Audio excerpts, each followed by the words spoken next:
Hello बच्चों, let's see this question. यहाँ पर क्वेश्चन है बेटा, आपका total volume of 0.1 molar KMnO4 निकालना है आपको। क्या बेटा, वॉल्यूम निकालना है, मोलरिटी दी गई है KMnO4 की। Solution that are needed to oxidise 100 milligram each of ferrous oxalate and ferrous sulphate in a mixture in acidic medium. यहाँ पर बोला गया है बेटा KMnO4 की वॉल्यूम फाइंड आउट करनी है, जिसमें KMnO4 ऑक्सीडाइज कर रहा है तुम्हारा FeSO4 को, ठीक है, एंड KMnO4 ऑक्सीडाइज कर रहा है बेटा आपका यहाँ पर FeC2O4 को। तो सबसे पहले हमें रिडॉक्स रिएक्शन पता होनी चाहिए बेटा। KMnO4 के अंदर अगर हम इनकी आयनिक इक्वेशन लिखते हैं, दोनों ही कंडीशंस के अंदर अगर इनकी आयनिक इक्वेशंस लिखते हैं तो MnO4 माइनस प्लस यहाँ पर FeSO4 में केवल Fe+2 ऑक्सीडाइज होता है, जो कि जाता है Mn+2 के अंदर प्लस Fe+3 के अंदर। तो हमारा फर्स्ट इक्वेशन के लिए बेटा MnO4 माइनस Mn+2 में चेंज हो रहा है। Mn यहाँ पर +7 में होता है, +7 से +2 में गया, यानी कि चेंज इन ऑक्सीडेशन स्टेट जो कि होता है n फैक्टर, वो कितना है बेटा 5।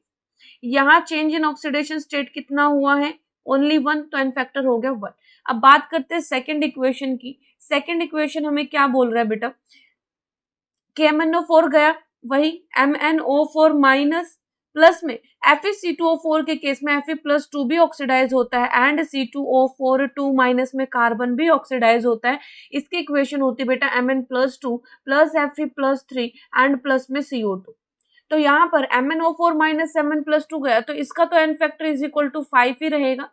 Fe+2 से Fe+3 गया बेटा, तो n फैक्टर 1 ही रहेगा।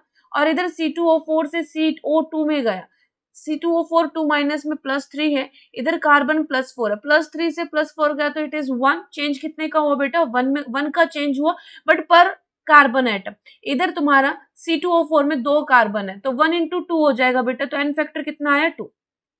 तो अलग अलग Fe+2 और C2O4 2 माइनस का देख लिया, total n factor of FeC2O4 का कितना हो जाएगा, 1 + 2 = 3। ठीक है बेटा। नाउ सी, अब हम पहली कंडीशन देख लेते हैं बेटा, जिसके अंदर हमारा KMnO4 ऑक्सीडाइज कर रहा है किसको, FeC2O4 को। तो इसके अंदर number of equivalent of KMnO4 it is equal to number of equivalent of FeC2O4। ठीक है, तो number of mole into n factor बेटा, ठीक है। और इधर यहाँ पर गिवन है मोलरिटी की टर्म्स में, किसकी टर्म में, मोलरिटी की टर्म में। तो हम लिखेंगे इधर molarity into volume, molarity into volume into n factor is equal to number of equivalent में भी सेम चीज होगी बेटा, n इंटू n फैक्टर। और यहाँ पर इसके मास की बात की गई है, तो n की जगह क्या लिखेंगे, mass by molar mass into n factor. तो इसका मोलरिटी कितना गिवन है बेटा, 0.1, 0.1। वॉल्यूम मान लेते हैं कि V1 वॉल्यूम है, जो कि FeC2O4 को ऑक्सीडाइज करने के काम आ रही है।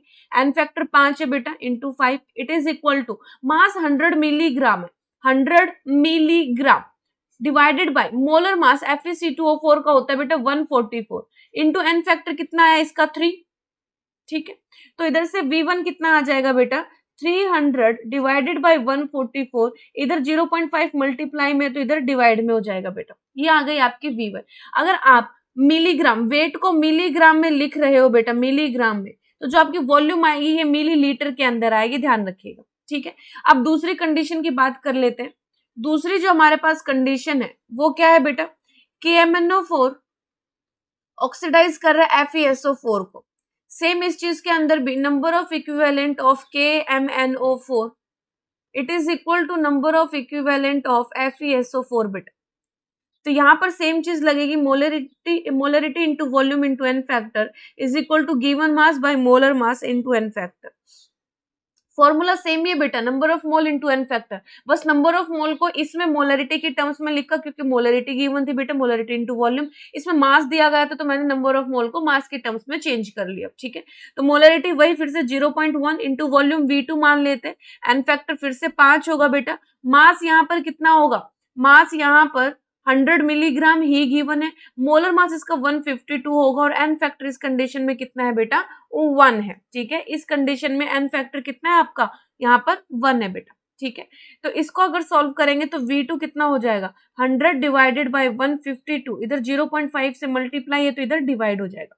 तो जब आप इसको सॉल्व करेंगे बेटा, तो V1 एंड V2 की वैल्यूज क्या क्या आएंगे, देखो एग्जैक्ट सॉल्व करते हैं हम लोग इधर। यहाँ पर फर्स्ट केस के अंदर बेटा 300 डिवाइडेड बाई 144 है और इसको फर्दर डिवाइड किया गया 0.5 से, तो ये आया बेटा 4.16 मिलीलीटर। V2 की अगर बात करते हैं बेटा, तो 100 को हमने डिवाइड किया यहाँ पर 152 से, फिर इसको डिवाइड किया 0.5 से, तो ये आया मेरा 1.315 मिलीलीटर।